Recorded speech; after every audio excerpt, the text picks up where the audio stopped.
வணக்கம் சார். வணக்கம்மா, சொல்லுங்கம்மா. சார், இன்றைய கேள்வி, வெள்ளிக்கிழமை ஆண் குழந்தை பிறந்தா நல்லது, அதிர்ஷ்டம், யோகம் அப்படிலாம் சொல்கிறாங்க இல்லையா, அது உண்மைதானா? அதாவதுமா, பொதுவாக பார்த்திங்கன்னா இந்த பஞ்சாங்கம் அப்படின்னு எடுத்துக்கிட்டோம் அப்படின்னா நாள், நட்சத்திரம், திதி, கரணம், யோகம் இது போன்ற விஷயங்களை உள்ளடக்கியது தான் நமக்கு என்ன பண்ணுறோன்னா நாம் பஞ்சாங்கமாக இந்த இடத்துல குறிப்பிடுகிறோம். இதில் பார்த்திங்கன்னா இந்த பஞ்ச அங்கத்திலேயே இப்போ நம்ம பஞ்சபூதத்தில் எப்படி நெருப்பை விட நிலம் பெரிது, நிலத்தை விட காற்று பெரிது இப்படின்னு நம்ம வகை வகையாக பிரித்திருக்கிறோம் இல்லையா, அதே போல் இந்த பஞ்ச அங்கத்தில் எது பெரியது எது வலியது அப்படின்னு நம்ம எடுத்து பார்த்தோன்னா நம்ம பிறந்த திதி தாமா. அப்போது இதிலிருந்து நாம் என்ன தெரிந்து கொள்ளணும் அப்படின்னா, பிறந்த நாள் ஒரு மனிதனுடைய யோகத்தை தீர்மானிக்கிறதுக்கு பதிலாக பிறந்த திதி தான் ஒரு மனிதனுடைய யோகத்தை என்ன பண்ணுன்னா தீர்மானிக்கும். அதே போல் எந்த கிழமையில் வேண்டுமானாலும் ஒரு குழந்தையினுடைய ஜனனம் இருக்கலாம். இப்போ ஒரு சிலர் அமாவாசையில் பிறக்கக்கூடாது, அதே போல் சனிக்கிழமையில் பிறக்கக்கூடாது, இப்படி நிறைய சொல்லியிருக்காங்க இல்லையா. கிழமைகளுடைய பிறப்பை வைத்து நம்ம முடிவு செய்வதை விட அந்த குழந்தையினுடைய ஜனன ஜாதகத்தில் சனி பகவான் என்ற கிரகம் தான் நம்ம முன்ஜென்மத்தில் இறந்த காலத்தில் செய்த செயல்களுடைய தொகுப்பை அவரை வச்சே நம்ம முடிவு பண்ணிடலாம். ஏன்னா சனி பகவானோடு சேர்ந்த கிரகங்கள் எதுவோ அந்த கிரகத்தினுடைய குணம் தான் நமக்கு போன ஜென்மத்தில் இருந்தது அப்படின்றத நம்ம முடிவு பண்ணிடலாம். உதாரணமாக இப்போ சனியோடு செவ்வாய் இருக்குன்னா இந்த ஜென்மத்தில் நம்ம அடி மேலே அடி வாங்குவோம், கடன் மேலே கடன் வாங்குவோம். ஏன் வாங்குறோம்? போன ஜென்மத்தில் நமக்கு செவ்வாய் என்ற கொடூர குணம் இருந்து நம்ம பல ஜீவராசிகளை துன்புறுத்தியதுனால இந்த ஜென்மத்தில் நம்ம அந்த அளவுக்கு துன்பத்தால் அவதி உருவோம். ஒரு ஜாதகத்தில் சனியோடு சுக்கிரன் இருந்துச்சுன்னா போன ஜென்மத்தில் நல்ல கைங்கரியங்களை நம்ம பண்ணினதுனாலும் நிறைய பெண்மணிகளுடைய ஆசீர்வாதங்கள் இருப்பதனாலும் இந்த ஜென்மத்தில் அனுபவிக்க முடியாத சுகங்கள் அப்படின்றதே இருக்காது, எல்லாமே கிடைக்கும். அப்போ சனியோடு சேர்ந்த கிரகங்களை வச்சு நம்ம போன ஜென்மத்தில் என்ன தவறுகள் பண்ணியிருக்கோன்றதை புரிஞ்சு நம்மளுடைய பிரயாச்சித்தத்தை தேடிக்கலாம். இதிலிருந்து நான் என்ன சொல்ல வரேன் அப்படின்னா, ஒருவருடைய பிறப்பினுடைய முக்கியமான முடிவுகளை நாள் என்பது முடிவு செய்யாது. அது பிறந்த ஜனன ஜாதகத்தில் இருக்கக்கூடிய சனி பகவான் முடிவு செய்ய வேண்டிய ஒரு விஷயம். அதே போல இந்த சனி பகவானுக்குன்னு ஒரு தோஷம் இருக்குன்னா அதை தீர்க்கிறதுக்கான வாய்ப்பை எது வழங்கும் அப்படின்னா பிறந்த கிழமையை காட்டிலும் பிறந்த திதி வழங்கும். அதனால ஒவ்வொரு திதிக்குரிய கடவுள்களை நம்ம கரெக்டாக ஃபாலோ பண்ணும் பொழுது இந்த தோஷங்கள்ல இருந்து நம்மளால என்ன பண்ண முடியும்னா வெளிவர முடியும். அப்போ ஒரு மனிதனுடைய அதிர்ஷ்டமாக இருக்கிறது, அதிர்ஷ்டம் இல்லாத துரதிர்ஷ்டமாக இருக்கிறது, இது இரண்டுமே பிறந்த கிழமை என்பது முடிவு செய்யாது. பிறந்த ஜாதகத்தில் இருக்கக்கூடிய சனியும் பிறந்த திதியும் தான் முடிவு செய்யும்னு சொல்லப்படுது. ஸோ ஆகையினால இதை அடிப்படையை கொண்டு தான் நம்ம ஃபாலோ பண்ணிக்கணுமா.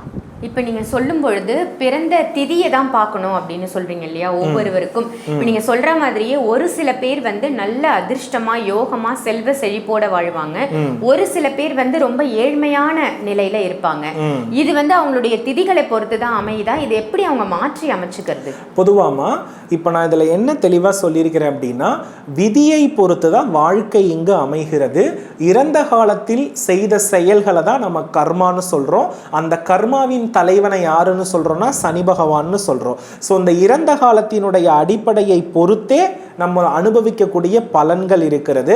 இந்த பலன்கள் தீமையாக இருக்கின்ற பட்சத்தில் நாம் திதிக்குரிய விஷயத்தை கரெக்டாக ஃபாலோ பண்ணினோன்னா நம்மளால் வெற்றி பெற முடியும் அப்படின்றத இந்த இடத்துல சொல்ல வரேன். அப்போ விதியை மாற்றக்கூடிய சக்தி யாருக்கு இருக்கிறது அப்படின்னா திதிக்கு கட்டாயமாக இருக்கிறதுமா. இப்போ அந்த திதி என்ன அப்படின்னு பர்டிகுலர் அவங்க ஜாதகத்தை எடுத்து பார்த்தா தெரிஞ்சிடும் இல்லையா? கட்டாயமா தெரியும். அந்த திதிக்கான கடவுள் என்னன்றதையும் அவங்களால கண்டுபிடிக்க முடியும். நிச்சயமா முடியுமா. பொதுவா இப்ப அமாவாசை அப்படின்னு எடுத்துக்கிட்டோம் அப்படின்னா அதற்கு உரிய அதிதேவதை அப்படின்னு நம்ம பார்த்தோம்னா பித்ருக்கள் தான். இப்போ அமாவாசையில ஒரு குழந்தை ஜனனமாகி இருக்குன்னா அது பித்ருக்களை தான் என்ன பண்ணணும்னா நிறைய வணங்கி ஆகணும். அதே போல பாத்தீங்கன்னா பிரதமை திதியில ஒரு குழந்தை ஜனனம் ஆகியிருக்கிறது அப்படின்னா அது கால பைரவர், காளி இது போன்ற தெய்வங்களை வழிபடுவது சால சிறந்தது.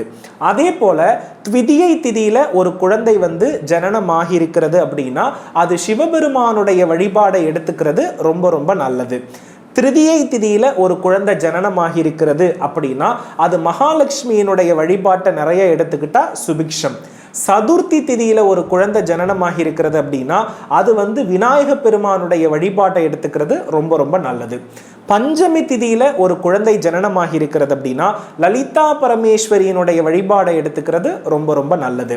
ஷஷ்டி திதியில ஒரு குழந்தை ஜனனமாகி இருக்கிறது அப்படின்னா அது முருகப்பெருமானுடைய வழிபாடு அல்லது சண்முகர் என்ற தோற்றத்தில் இருக்கக்கூடிய முருகப்பெருமானை வழிபடுவது ரொம்ப ரொம்ப நல்லது. அதே போல வந்து பாத்தீங்க அப்படின்னா சப்தமி திதியில ஒரு குழந்தை வந்து ஜனனமாகி இருக்கிறது அப்படின்னா அது ராமபிரானை வழிபடுவது மிக மிக சிறந்த ஒரு விஷயம். அஷ்டமி திதியில ஒரு குழந்தை பிறந்திருக்கிறது அப்படின்னா அது பைரவர், ருத்ரன் இது போன்ற தெய்வங்களை வழிபடுவது சால சிறந்தது. அதே போல நவமி திதியில ஒரு குழந்தை ஜனனமாகி இருக்கிறது அப்படின்னா அது துர்க்கையை வழிபடுவது மிக சிறந்தது. அதே போல தசமி திதியில ஒரு குழந்தை ஜனனமாகி இருக்கிறதுனா தர்மராஜா என்று சொல்லக்கூடிய யமதர்மருடைய வழிபாடுகளை எடுத்துக்கொள்வது நல்லது. அதே போல வந்து பாத்தீங்க அப்படின்னா ஏகாதசி திதியில ஒரு குழந்தை பிறந்திருக்கிறது அப்படின்னா அது வந்து பெருமாளுடைய வழிபாடுகளை எடுத்துக்கிறது நல்லது. துவாதசி திதியில ஒரு குழந்தை ஜனனமாகி இருக்கிறது அப்படின்னா காவல் தெய்வங்களை வழிபடுவது மிக மிக சிறந்தது. அதே போல வந்து பாத்தீங்கன்னா பௌர்ணமி திதியில வந்து பாத்தீங்கன்னா ஒரு குழந்தை பிறந்திருக்கிறது அப்படின்னா அது வந்து பாத்தீங்கன்னா அம்பிகையினுடைய வழிபாடு, ஜீவசமாதிகளுடைய வழிபாடு இது போன்று வழிபட்டால் அந்த திதிக்கு ஏற்ப பலன்கள் நிச்சயமாக கிடைக்குமா. இந்த திதிகளை பொறுத்தளவுல வளர்பிறை, தேய்பிறை எந்த திதியில பிறந்திருந்தாலும் நான் குறிப்பிட்டு இருக்கக்கூடிய தெய்வங்களை அவங்க பிடித்து வழிபட்டாங்கன்னா கட்டாயமா விதியை திதியால அவங்களால என்ன பண்ண முடியும்னா சக்சஸ்ஃபுல்லாக வழிபட முடியும். இந்த திதி கடவுள்களில் 2 வகைகள் இருக்கிறது. நான் எளிமையாக நமக்கு இப்பொழுதைக்கு வந்து நம்ம பார்க்கக்கூடிய கடவுளாக உங்களுக்கு கொடுத்திருக்கிறேன்.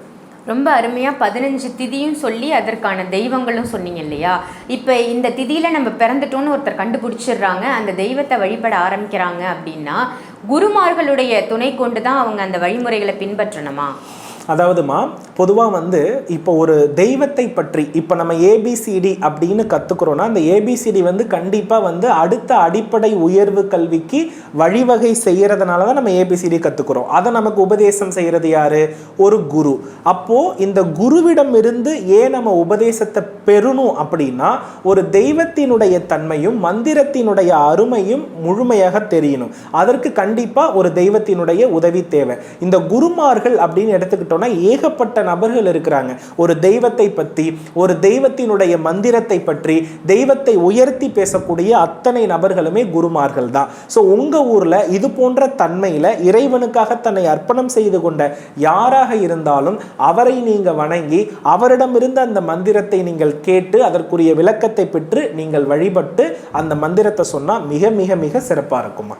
ரொம்ப அருமையான தகவலாக இருந்தது சார். ஆண் குழந்தை வெள்ளிக்கிழமை பிறந்தால் யோகமா அதிர்ஷ்டமான்னு தான் நான் கேட்டிருந்தேன். ஆனால் எந்தெந்த திதிகளில் குழந்தைகள் பிறந்தால் எந்தெந்த இறைவனை வழிபடணும் அப்படின்ற அளவுக்கு ரொம்ப அழகாக ஒரு அருமையான தகவல் கொடுத்தீங்க. நன்றி. நல்லதுமா. மேலும் ஒரு நல்ல பதிவோடு அடுத்து சந்திக்கலாம். வெற்றிவேல் முருகா.